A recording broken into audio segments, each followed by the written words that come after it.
사도신경으로 우리의 신앙을 고백하겠습니다. 전능하사 천지를 만드신 하나님 아버지를 내가 믿사오며 그 외아들 우리 주 예수 그리스도를 믿사오니 성령으로 잉태하사 동정녀 마리아에게 나시고 본디오 빌라도에게 고난을 받으사 십자가에 못 박혀 죽으시고 장사한 지 사흘 만에 죽은 자 가운데서 다시 살아나시며 하늘에 오르사 전능하신 하나님 우편에 앉아 계시다가 저리로서 산자와 죽은 자를 심판하러 오시리라.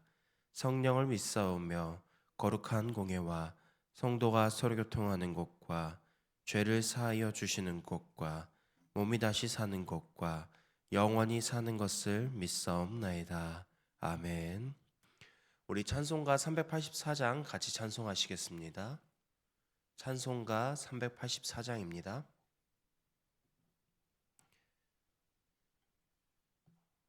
나의 갈 길 다가도록 예수 인도하시니 내 주 안에 있는 긍휼 어찌 의심하리요.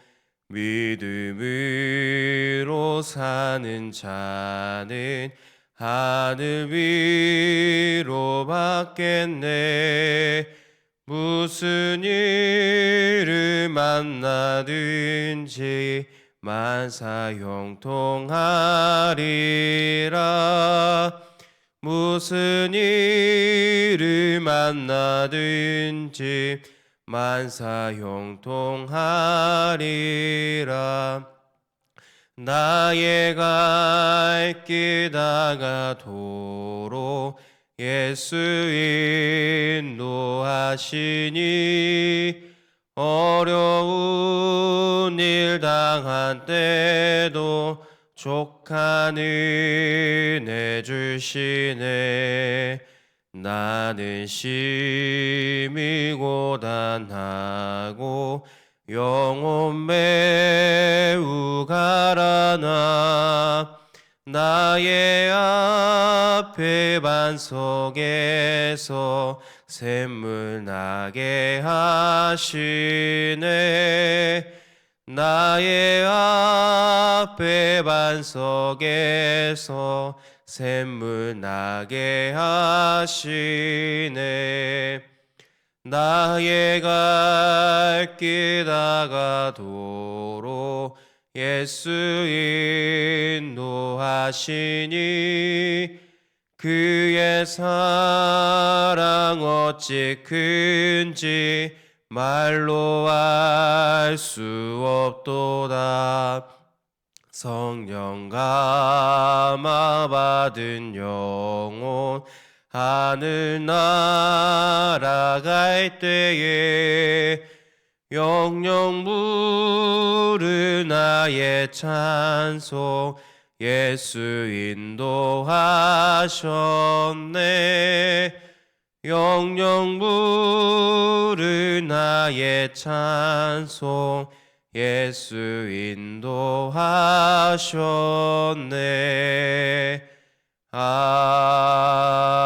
아멘. 사랑과 은혜가 풍성하신 아버지 하나님, 오늘도 저희에게 새 날을 허락하시니 감사드립니다. 오늘 저희가 먼저 찬송을 통해 고백한 것처럼 하나님은 우리의 갈 길을 인도하여 주시는 분이심을 고백하며 나아갑니다. 그 과정 속에서 무슨 일을 만나든지 하나님의 그 능력과 하나님의 도우심으로 만사 형통할 것을 고백하며 살아가게 하여 주시옵소서.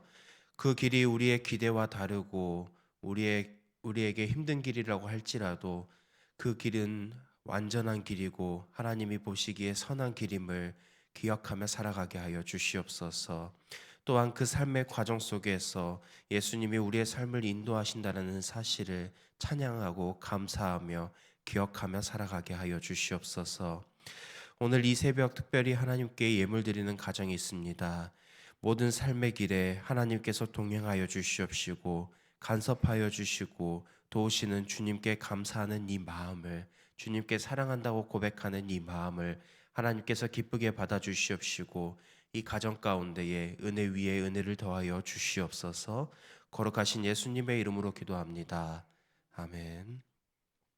하나님의 말씀 느헤미야 1장 1절에서부터 11절 말씀입니다.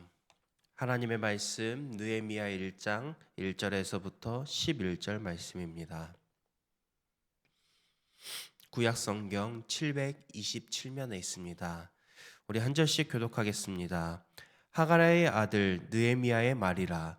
아닥사스다 왕 제20년 기슬루월에 내가 수상궁에 있는데 하나인 하나니가 두어 사람과 함께 유다에서 내게 이르렀기로 내가 그 사로잡힘을 면하고 남아있는 유다와 예루살렘 사람들의 형편을 물은즉 그들이 내게 이르되 사로잡힘을 면하고 남아있는 자들이 그 지방 거기에서 그 환난을 당하고 능욕을 받으며 예루살렘 성을 허물어지고 성물들은 불탔다 하는지라.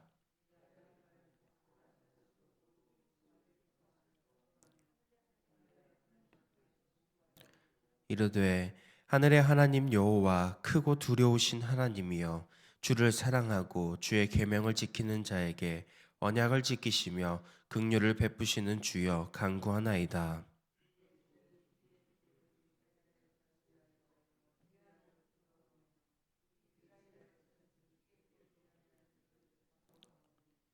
주는 귀 기울이시며 눈을 여시사 종의 기도를 들으시옵소서. 나와 내 아버지의 집이 범죄하여 주를 향하여 크게 악을 행하여 주께서 주의 종 모세에게 명령하시 계명과 율례와 규례를 지키지 아니하였나이다. 만일 너희가 범죄하면 만일 내게로 돌아와 내 계명을 지켜 행하면 너희 쫓긴 자가 하늘 끝에 있을지라도 내가 거기서부터 그들을 모아 내 이름을 두려고 택한 곳에 돌아오게 하리라 하신 말씀을 이제 청한 건데 기억하옵소서.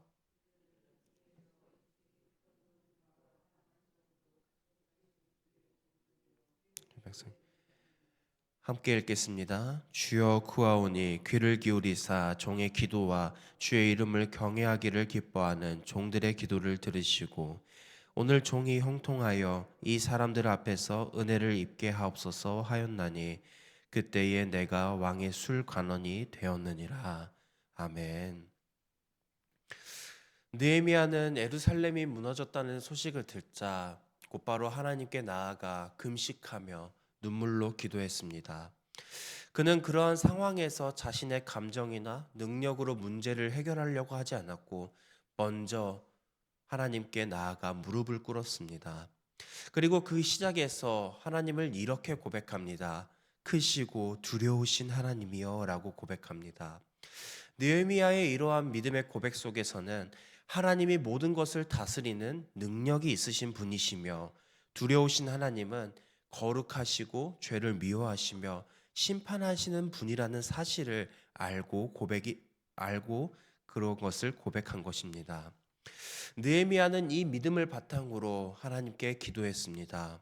그리고 그는 문제의 원인을 외부에서 찾지 않고 먼저 자신의 죄와 조상들의 죄에서부터 그 문제를 찾았습니다. 성경을 보면 이렇게 기록하고 있습니다. 우리가 범죄하였습니다. 주의 계명과 율례와 규례를 지키지 않았습니다. 라고 7절 말씀을 보면 기록하고 있습니다. 그리고 그의 기도는 단순히 죄에 대한 고백에서 멈추지 않았습니다. 그는 말씀에 기록된 하나님의 약속을 붙들었습니다. 본문 9절을 보면 이렇게 기록하고 있습니다. 만일 내게로 돌아와 내 계명을 지켜 행하면 너희 쫓긴 자가 하늘 끝에 있을지라도 내가 거기서부터 그들을 모아 내 이름을 두려고 택한 곳에 돌아오게 하리라 하신 말씀을 이제 청하건대 기억하옵소서 라고 하나님의 말씀을 붙들고 하나님께 기도했습니다.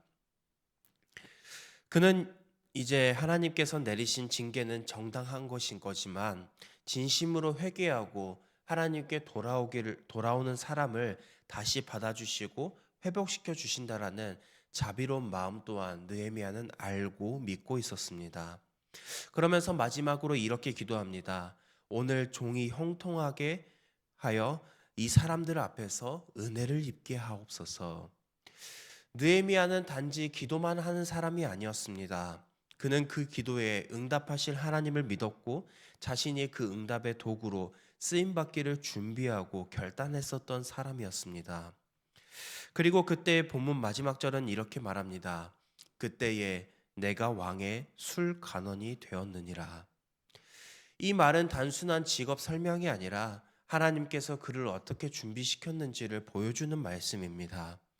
하나님은 왕의 신임을 받는 그 자리에, 영향력이 있는 자리에 준비해 두셨고 이제는 그를 통해서 하나님의 뜻을 이루실 준비를 하고 계셨던 것입니다. 오늘 말씀을 보면 이 느헤미야의 기도는 우리에게 삶의 교훈과 도전을 주는 모습이 있습니다. 첫째, 그는 문제 앞에서 먼저 하나님께 기도하며 나아갔습니다. 그리고 하나님께 기도함과 동시에 그는 하나님이 어떤 분인지를 명확하게 알고 있습니다. 크고 두려우신 하나님이여 라고 고백을 했습니다.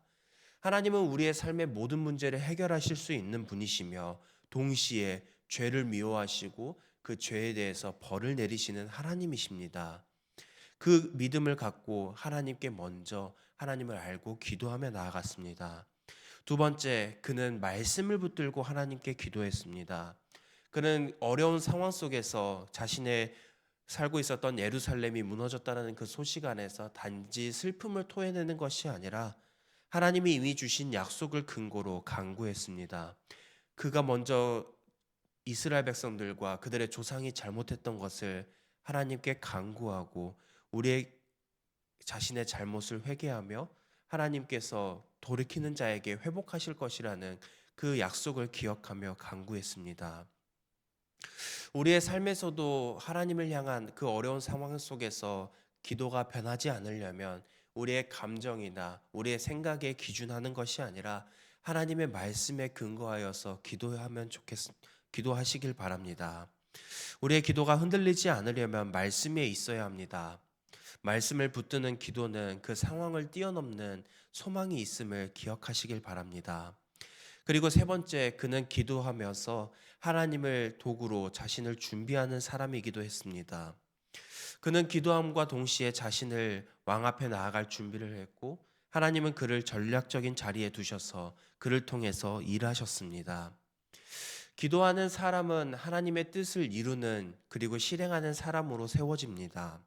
결국 느헤미야는 예루살렘 성벽을 재건하는 지도자로서 그리고 술 맡은 관원으로서 세워지게 되었습니다. 그 시작은 한 사람의 기도였습니다. 그러나 그 기도는 단순히 탄원하는 기도가 아니라 회개와 약속에 대한 믿음 그리고 자신을 하나님의 도구로 드리려는 헌신이 담겨 있는 기도였습니다. 오늘날 우리가 살아가면서 우리의 모습이 이 느헤미야의 모습이었으면 좋겠습니다. 무너진 자리, 깨어진 공동체, 회복이 필요한 그 모든 순간에 우리의 상황과 우리의 감정이 앞서는 것도 좋지만 그 먼저 하나님께 간구하며 나아갔으면 좋겠습니다. 우리가 그렇게 하나님을 찾고 말씀에 근거하여서 기도할 때 하나님께서는 우리 안에서 우리의 삶 속에서 그분의 큰 권능과 표심팔로 역사하실 것입니다. 그리고 우리를 통해서 하나님은 일하실 것입니다. 오늘 새벽 하나님께서 나를 통해서 무엇을 이루시기를 원하는지 물으며 느헤미야처럼 하나님의 말씀에 근거하여 기도의 자리에 서는 저희 모두가 되길 간절히 소망합니다. 그리고 그 기도 가운데에 하나님께서 우리의 삶 속에서 정하신 그 뜻을 경험하고 그 통로에 쓰임받는 저희 모두가 되길 소망합니다. 이 시간 들은 말씀을 기억하며 먼저 두 가정을 위해서 기도하며 나아가겠습니다. 윤석희 권사님의 가정을 위해서 기도하겠습니다. 성령 충만하여 맡은 일을 잘 감당할 수 있도록 남편과 자녀 효은, 영은 신앙생활 잘할 수 있도록 부모님들과 가족이 건강할 수 있도록 나라의 회복을 위해서 이어서 박남규 집사님의 가정을 위해서 기도하겠습니다. 가족 모두 믿음의 분량이 주님 안에서 커질 수 있도록 이어서 우리 들은 말씀을 기억하면서 그리고 교육부서와 우리 교회를 위해서 개인의 기도 제목으로 함께 기도하며 나아가겠습니다. 기도하겠습니다. 사랑과 은혜가 풍성하신 아버지 하나님, 오늘 이 시간 우리가 주님